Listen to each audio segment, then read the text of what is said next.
हरे कृष्णा, राधे राधे, जय माता दी भक्तों।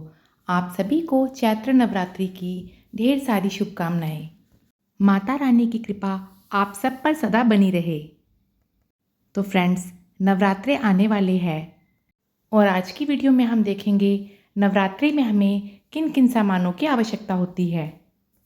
तो फ्रेंड्स, पूरे 9 दिन की पूजा के लिए हमें किन किन सामग्री की आवश्यकता होगी, आइए जानते हैं। नवरात्रि की पूजा के लिए हमें सबसे पहले एक चौकी ले लेनी है और इसके साथ ही चौकी पर बिछाने के लिए एक लाल रंग का कपड़ा। इसके बाद हमें लेनी है माता रानी की कोई मूर्ति, फोटो, जो कि पीतल, चांदी, अष्टधातु या मिट्टी किसी की भी हो सकती है। अगर आपके पास पहले से माता रानी की फ़ोटो या मूर्ति है तो आपको दोबारा से लेने की आवश्यकता नहीं है। साथ ही हमें पूजा में गणेश जी को भी बिठाना है।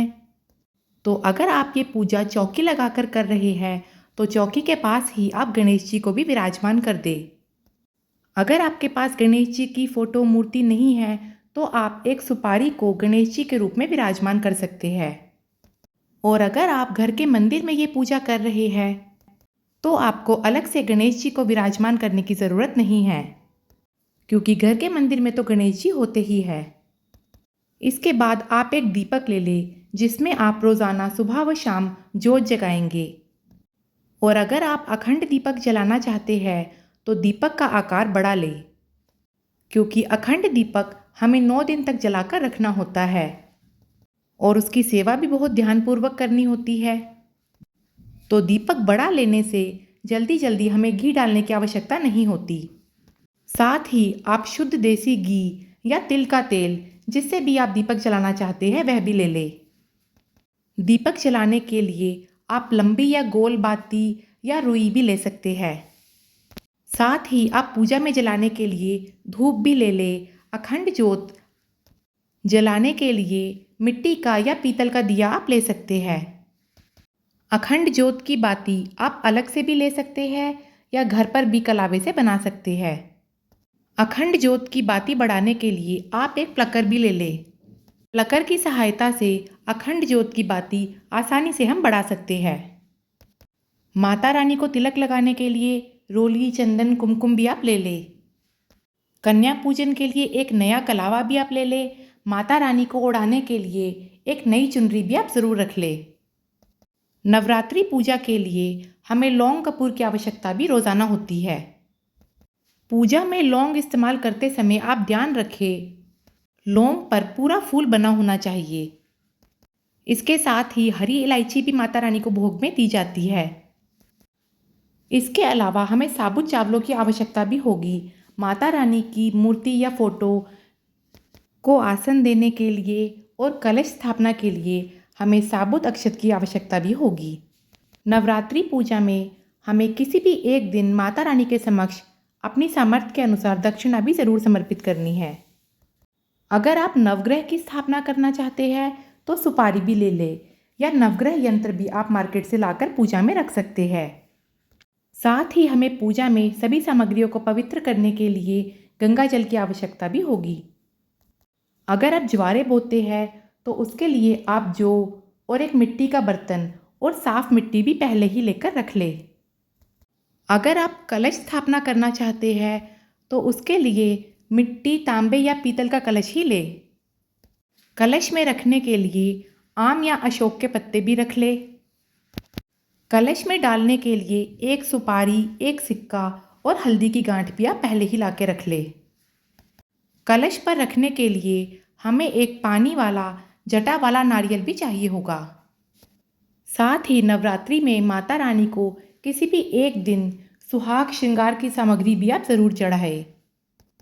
आप 5, 7, 11 या 16 श्रृंगार में से अपनी सामर्थ्य के अनुसार कितना भी सामान माता रानी को समर्पित कर सकते हैं।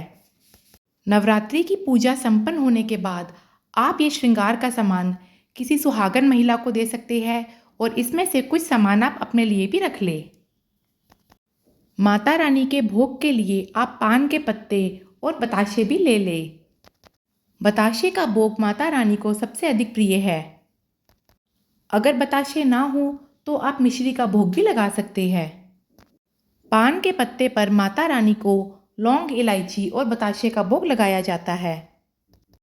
आप चाहे तो मीठे पान का भोग भी माता रानी को किसी भी एक नवरात्रे पर समर्पित कर सकते हैं।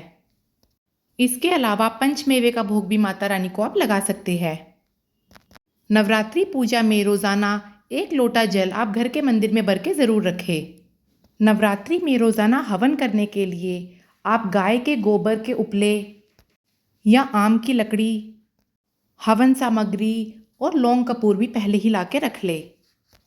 साथ ही पूजा के लिए आप माचिस भी याद से रख ले। इसके अलावा मौसमी फलों का भोग आप माता रानी को रोज़ाना लगा सकते हैं। पूजा के लिए आप रोज़ाना ताज़े फूल भी ज़रूर लें।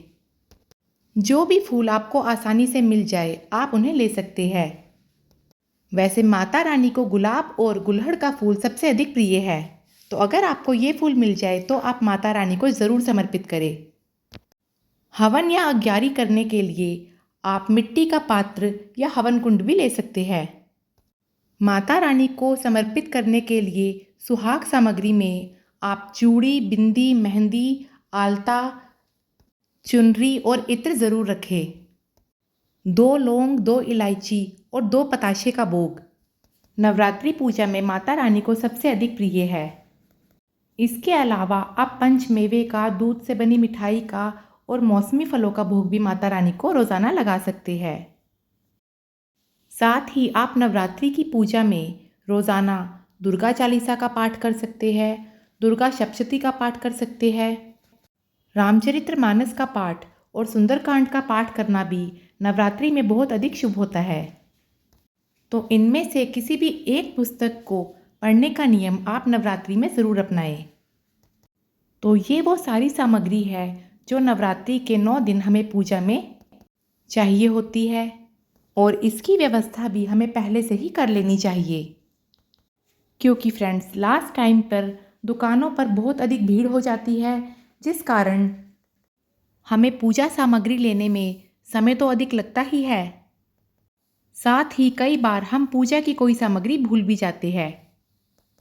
तो फ्रेंड्स इनमें से जिन भी सामान की आपको आवश्यकता है उसकी लिस्ट आप पहले ही बना लीजिएगा। जो सामान आपके यहाँ पूजा में इस्तेमाल नहीं होता उसे आप स्किप भी कर सकते हैं।